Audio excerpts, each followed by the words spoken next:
자주국방의 역사를 알려드릴 스토리텔러 심용환입니다. 강문은 큰일이고 조정의 성법이니 피할 수 없는 것이다. 하물며 우리나라는 동서로 야인의 걱정이 있고 연애에는 스모랑케의 근심이 있으니 사조를 훈련하는 것이 진실로 오늘날의 근무이다. 세종이 그의 아들 문종에게 나눴던 이야기입니다.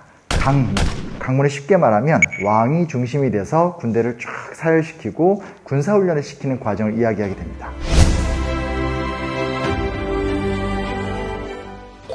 문종 같은 경우는 적어도 세종이 보기엔 좀 소심하고 병약하고 군사 문제에 대해서는 별로 관심을 안 갖거나 국정을 이렇게 맡겨두면 제대로 못할 것 같은, 사실 이건 모든 아버지의 마음이 그런 건데, 여튼 세종 입장에서는 좀 그런 게 답답했는지 아주 콕 집어서 문종을 데려다가 너 특별히 군사훈련에 대해서 신경 써야 돼. 가장 중요한 건 국방력이야 라고 이야기하는 것이 실록에 정확하게 들어가 있죠. 유교 국가로서의 정체성 같은 것들도 중요하지만 결국 나라라는 것은 무기, 그 무기를 기초로 한 체계적인 전법과 군사력 그리고 외교력 같은 여러 가지 것들이 두루두루 구비가 되어 있어야지만 존속이 가능하다라는 인식이 드러났던 문장이라 할 수 있어요. 고려 말에 왜구의 침략이 굉장히 심했었죠. 남쪽으로는 왜구의 침입이, 북쪽으로는 북방민족의 침입이 있기 때문에 이 두 가지 문제를 어떻게 처리해서 안정적인 기초 위에 놓을 수 있을 것인가. 군사는 믿음으로써 다스리고 승리는 변화무쌍한 기병으로 거둔다. 정도전이 진법이라는 책에다가 남긴 말입니다. 먼저 요동을 정벌하겠다. 군사훈련을 직접 주관하게 됩니다. 쉽게 말하면 군대를 어떻게 배치할 것인가, 체계적으로 운용하는 군사 시스템의 기초를 만들었다라고 할 수 있습니다. 나중에 집권한 태종 같은 경우는 더욱더 강력하고 다채로운 국방정책의 기초를 마련하게 됩니다. 무엇보다 고려 말기 때 개발됐었던 신무기, 화약을 활용한 화약병기를 어떻게 기존의 전투 양식에다가 접목시킬 것인가를 두고 굉장히 많은 고민과 준비와 노력들을 했었다라고 확인할 수 있습니다. 체계적인 준비가 있었기 때문에 결국은 국난 극복에 아주 중요한 기초가 되었다. 세종대왕의 업적, 사군 육진 개척이요! 이렇게 얘기하는 친구들 많아요. 세종 때가 되면 축적된 국력을 바탕으로 이제 함경도 일대를 실효적으로 지배하자. 자, 그러면 북방 쪽은 워낙 강력한 군사력을 통해서 압록 두만강을 경기로 막았다고 쳐요. 남쪽은 어떻게 했을까요? 섬들이 많잖아요, 그렇죠? 그리고 왜구들이 왔었을 때 왜구들이 그런 어떤 복잡한 섬의 지형들을 이용해서 치고 빠지고 이런 행동들을 할 수 있게 되기 때문에 섬 일대에 대해서 방호 진지들을 어떻게 구축할 것인가, 이런 것들 또한 굉장히 중요한 과제였었어요. 자, 그런데 세종이 굉장히 염려했었거든요. 아휴, 우리 아들 이거 그냥 요즘 말로 얘기하면 운동하는 것도 싫어하고 학문적으로 훌륭한데, 근데 놀랍게도 조선 전기의 무기체계의 발전과 완성 자체는 문종 때 확실하게 이루어졌다라는, 세종의 근심과는 전혀 다른 결과가 맺어졌다라는 것들, 이게 좀 역사의 아이러니고 재미인 것 같아요. 조선의 건국자 이성계는 화약 무기에 대해서 그다지 관심이 없었어요. 왜냐면 본인이 워낙 활을 잘 쐈던 사람이고 보병들, 기병들을 끌고 다니면서 중요한 전과들을 많이 냈던 사람 입장에서 화약은 뭐 있어도 되고 없어도 되고, 그러니까 당연히 조선 초기 때는 화약 무기가 그다지 개발이 잘 되지 않았죠. 그런데 태종 때로 들어오면 바뀌게 됩니다. 적극적으로 노력해서 화약 무기들을 많이 만들게 됩니다. 근데 문제가 있어요. 화살로 쏴서 가는 거리보다 화약 무기를 쏴서 가는 거리가 짧아요. 이야, 멋지냐 한 다음에 쏴봐 하니까 화살은 이만큼 날아가고 화포는 이만큼 날아가게 되니까 쓸모가 없어지게 되는 거죠. 그래서 실질적으로 굉장히 많은 신하들이 이거 돈만 잡아먹습니다. 그냥 포기합시다. 이거 말이 안 됩니다. 하면서 다 태워버리자. 이런 주장까지 나왔었어요. 엄청난 갈등에도 불구하고 그러면 길이를 늘려보자. 사정거리가 일반 사람들이 손으로 쏘는 화살보다 더 멀리 간다라고 한다면 이게 더 유용하지 않은가. 실제로 화포의 사정거리가 2배 이상 늘어나게 되는 엄청난 기술적 성취를 거두게 되었던 거죠.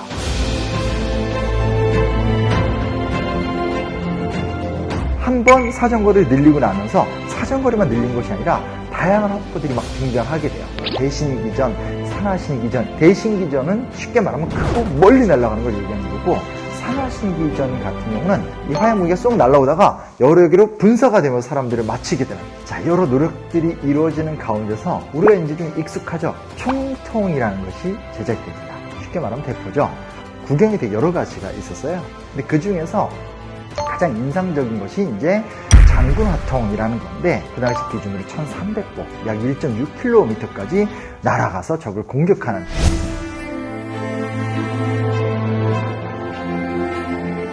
진짜 이제 신기한 무기가 하나 만들어지게 되는데, 새총통이라는 화포가 만들어져요. 이거야말로 통상적으로 얘기할 적에 동아시아 화약 무기에서 가장 창의적인 조선시대 업적이다라고 많이 얘기를 하게 되는데, 길이가 짧으면 한 13cm, 14cm 휴대하고 다니다가 위급 상황에 탁탁탁 쏠 수 있게, 기병이 말을 타고 싸우다가 상대를 타격할 수도 있게, 크고 멀리, 작고 가깝게.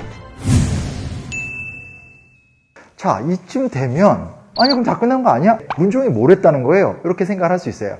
근데 보세요. 우리가 만든 신무기를 체계적이고 정확하고 강력하게 타격을 시킬 수 있는 방법이 뭐가 있을까? 이게 문종 때의 고민인 거예요. 그리고 문종 때 이 고민을 통해서 만들어진 업적이 그 유명한 화차라는 거예요.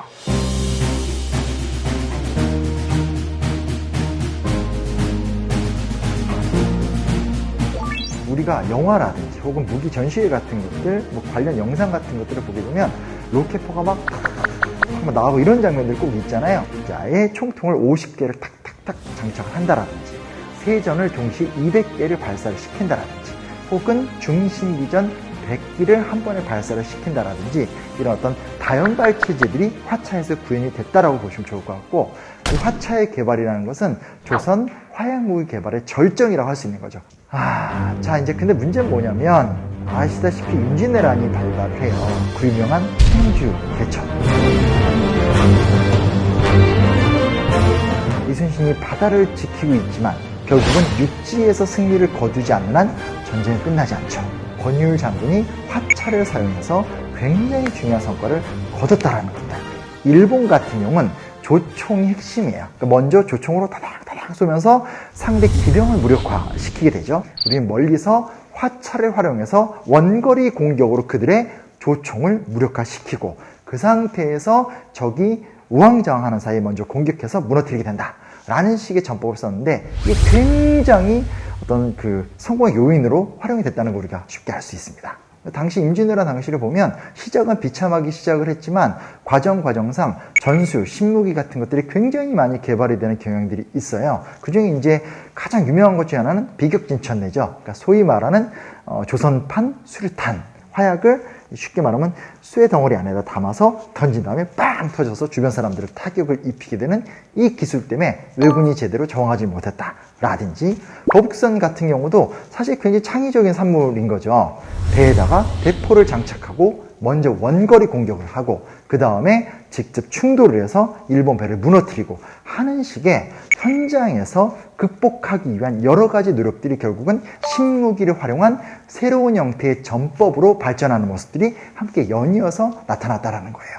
자, 지금까지 얘기 들어보시니까 어때요? 나름대로 우리 민족이 군사력, 국방력 강화를 위해서 강력한 의지도 갖고 있었고, 그리고 뚜렷한 정책도 갖고 있었고, 무엇보다 우리 손으로 개발했던 강력한 무기 체계가 중요한 역할을 했었다는 것들, 이런 것들에 대해서 확인할 수 있었죠. 자, 과거에 태종, 세종, 문종 등이 어떤 나름대로 국가를 지키기 위해서 방위사업에 대해서 적극적이었더라면, 이 대한민국에서는 방위사업청이 그 뜻을 이어가고 있습니다. 그때나 지금이나 상황이 안 바뀌었죠. 삼면이 바다이고 국토의 70%가 산이시고, 그리고 되게 좀 가슴 아픈 이야기지만 세계 2의 분단국가라는 특수한 상황 속에 우리가 놓여져 있어요. 그러니까 당연히 자주국방의 중요성, 강력한 무기체계, 효율적인 전술 전략체계 같은 것들은 우리에게 굉장히 좀 절박한 부분들인데요. 실제로 이런 문제의식 속에서 여러 무기들이 개발이 되었고 되고 있습니다. 최신의 핵심 기갑 전력인 K2 흑표 전차, 세계 인정받는 K9 자주포,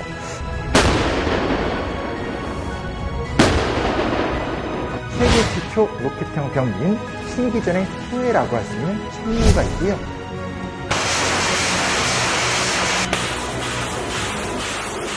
역사상 최고의 성군이었던 세종대왕의 아우를 당당하게 새긴 세종대왕함은 우리가 잘 알고 있다시피 이지스 구축함입니다.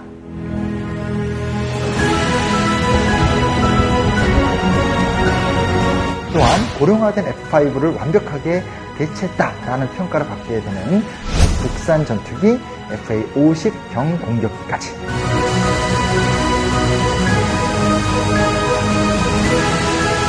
정말 이 순간에도 대한민국의 무기체계들은 계속해서 발전하고 있고 발전된 무기체계들이 대한민국을 수호하고 있습니다. 새롭게 개발되는 무기들도 굉장히 많은데요. 소형 무장헬기 LAH와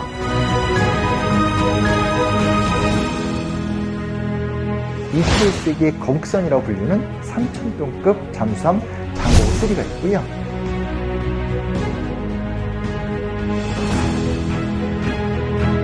앞으로 대한민국의 하늘을 책임질 한국형 전투기 KF-X가 개발이 완료가 되게 되면